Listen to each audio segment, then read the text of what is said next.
upang mapagbigyan ng gawa. Ito hanggang sa ito ay natapos. Ingatan niyo po kami, Panginoon, at ilayin niyo kami sa aming karamdaman. Bagkos aming Diyos po ang aming dalangin sa pangalan ng Ama, ng Anak at ng Espiritu Santo. Amen.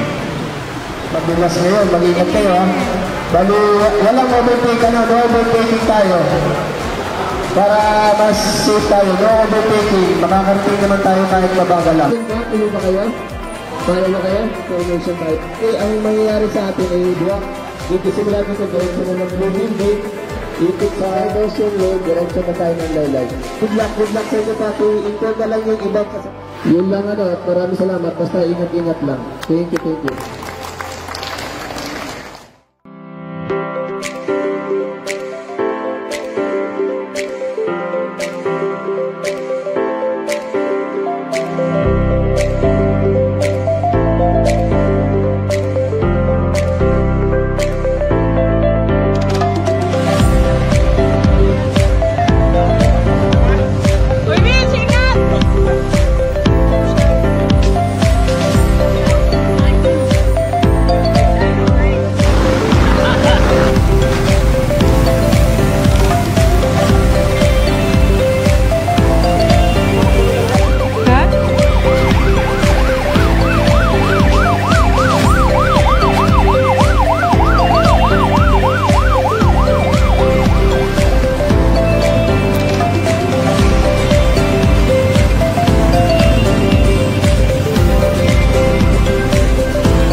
po, balik po tayong area po tayo ng after promotion. Nandito po sa left side, dito po yung mga national agencies and LGU. Then sa right side naman po, nandito po yung sa mga bikers at saka po sa mga cadet.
Mabuhay ka!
Sa totoo lang, hindi ko iniisip na matutuloy pa ito with this weather condition.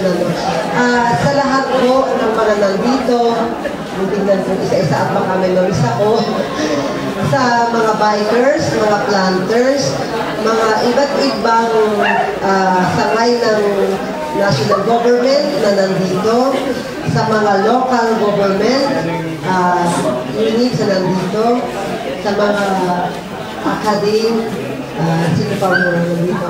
Nandito rin yung butterfly group natin. And of course, isa-isahin ko siyempre itong mga VIPs na nandito sa ating unahan. Simulan ko na, hindi na ito ba yung from sa pinakadulo. O ba't unahin ko muna si Pete Roniel na wala dito sa unahan? Umalis na. Tignan nyo naman ha, talagang nagrarat-rat ang mga heads ng office natin, ano, sa umaga, nasa ganitong event, sa susunod, nasa ganong event, para din yung ating governor. Anyway, ayun, kanina nandito yung head ng DTI, I hope na may representative pa siya dito. Wala na, no? And then, si PD naman, PD Alano ng ating Dole. Ayan, oy, baka may mga Dole ito pa dito, ha? Tsaka mga ano, kaya baka hindi nyo nakikita si PD Philip, si Tino Manrique, ayan. Ikaw pala ang EA ngayon ni Mayora, ano? Mas sanay ako kay Sir Popoy.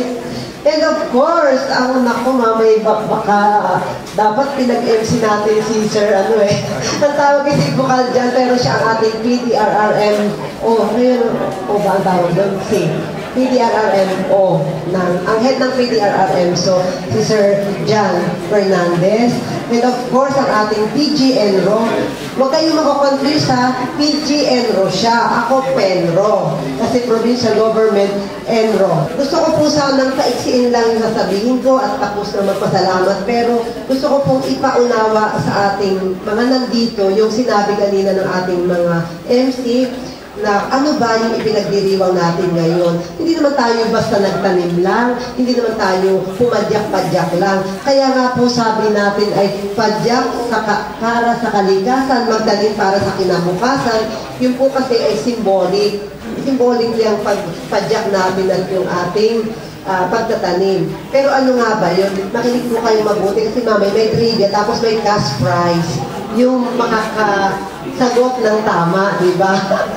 So, una, ngayong buwan ng November, nagdiriwang tayo ng Environmental Awareness Month. At ito ay base sa Republic Act 95112 na inisyo noong December 2008. Ganun na po katanda yun. So, ang tawag natin pag November ay National Environment Awareness and Education Month.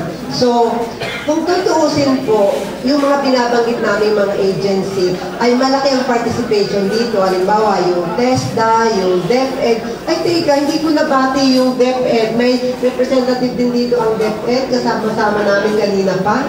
Ay, ayun. Tsaka si Sir Alon na kanina. So, umalis na ba? Nandito. Ayun, sir, upo po kayo dito sa pinakamaaga siya doon sa biker din kasi siya. So, malaki po sa batas na itong RA 9512, pinopromote nito yung awareness, no, sa ating environment. Kaya tayo nag-a-advocate. At sa 2023, ang tema po ngayon ng ating taong ito ay yung plastic pollution. Bakit ba, diba? So, hina-highlight nito na we should take concrete action to achieve transformative change to tackle the climate crisis.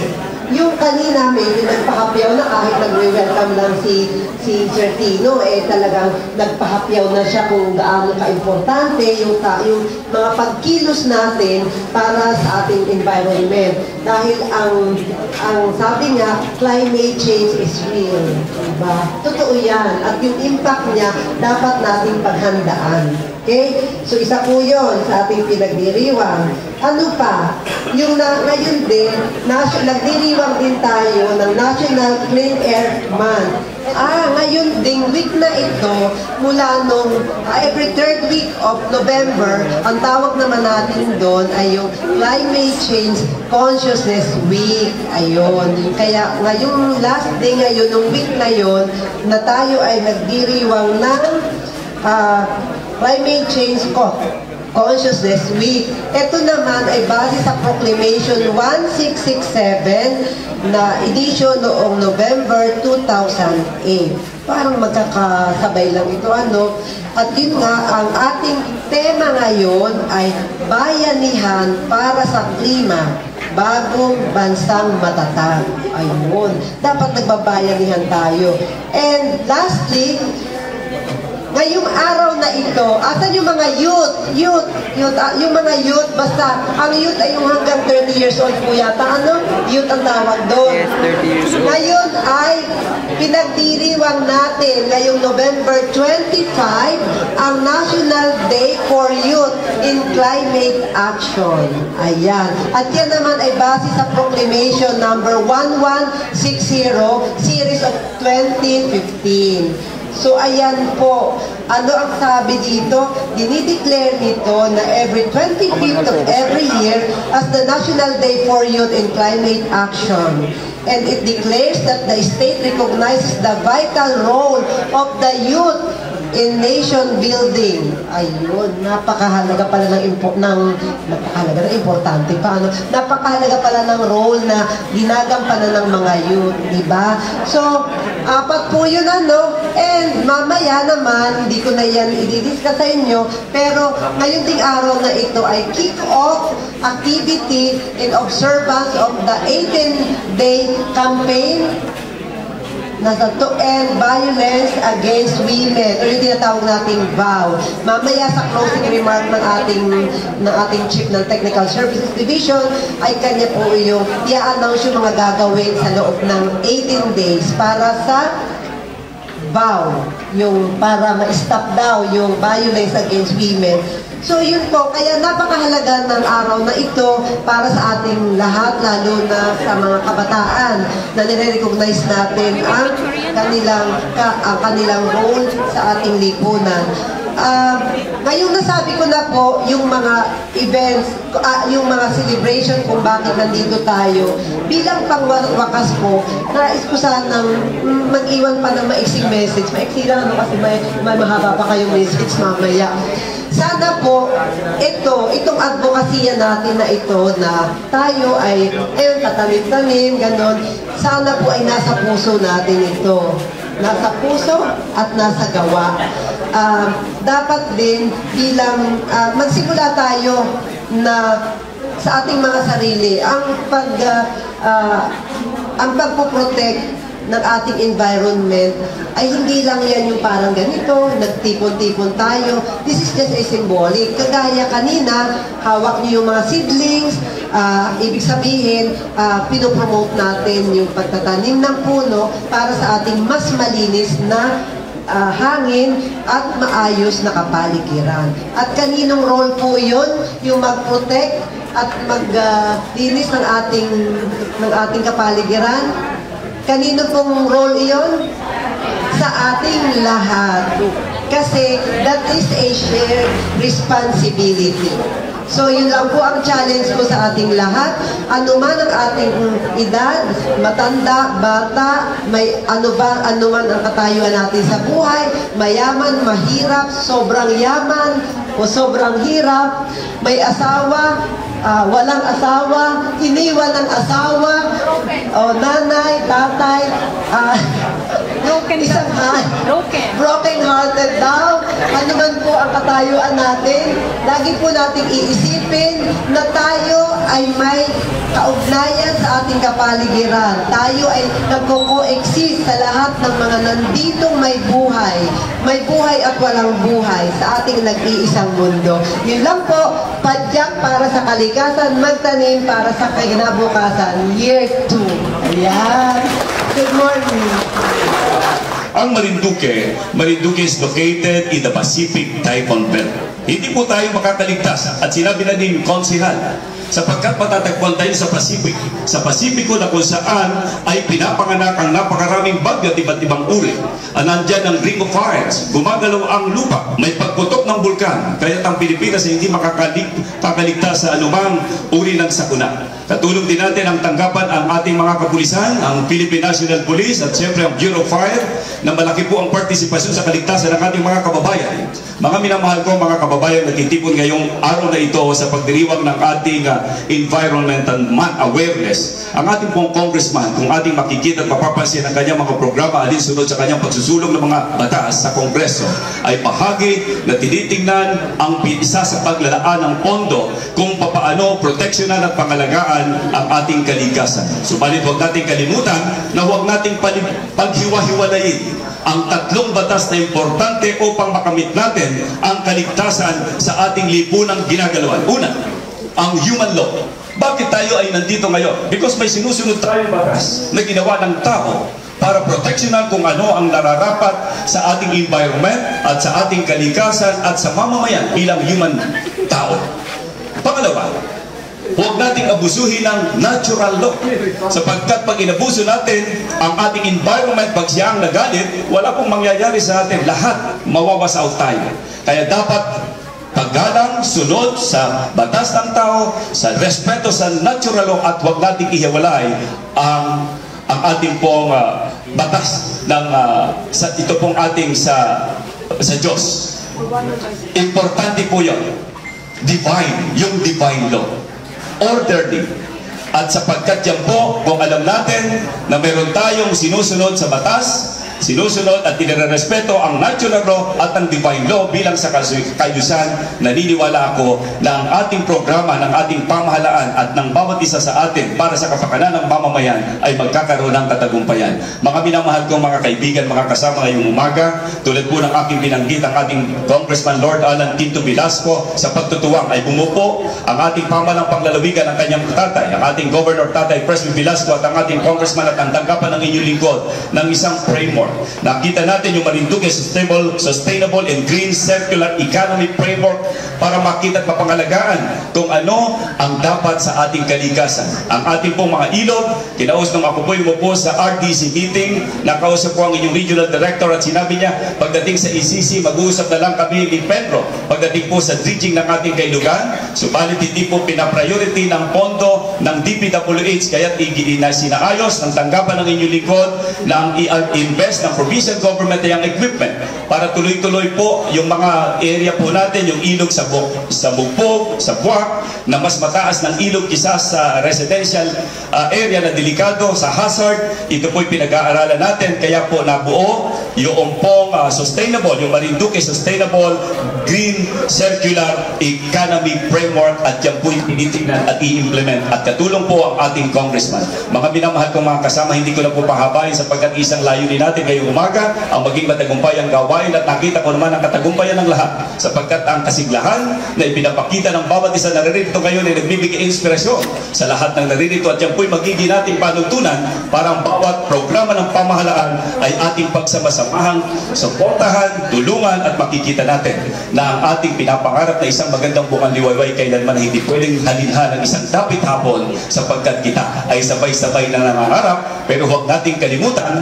na tayo may pananagutan hindi lamang sa ating mga sarili, hindi lamang sa ating pamilya, kundi sa bawat isang mamamayan na ating katuwang at lipunan ating ginagalawan. Muli po, tanggapin ang pagbati ng ating minamahal na Congressman Lord Alan Velasco, tanggapin ang pagbati ng inyong lingkod bilang hepe ng Provincial Disaster Risk Reduction Management Office ng Marinduque. Ako po ay ang inyong dating bukal, pero sabi ni Ed Mercede, naninibago, pero sabi ko nga, ang isa mahalaga kung sama-sama kayang-kaya. Samahan sa Pedro, isang maulang umaga sa ating lahat. So, bukod sa nabanggit ni Pedro kanina na mga sineselebrate natin na special events para sa padyak, para sa kalikasan at magtanim para sa kinabukasan, I would like to highlight one of the important events that we are celebrating today and as Vice Chair ng God Focal Point System of Pedro Marinduque, I would like to announce the celebration for the kick-off day, for the 18-day campaign to end violence against women, with the team United for About Free Philippines. So, yung Proclamation 1172 signed by then President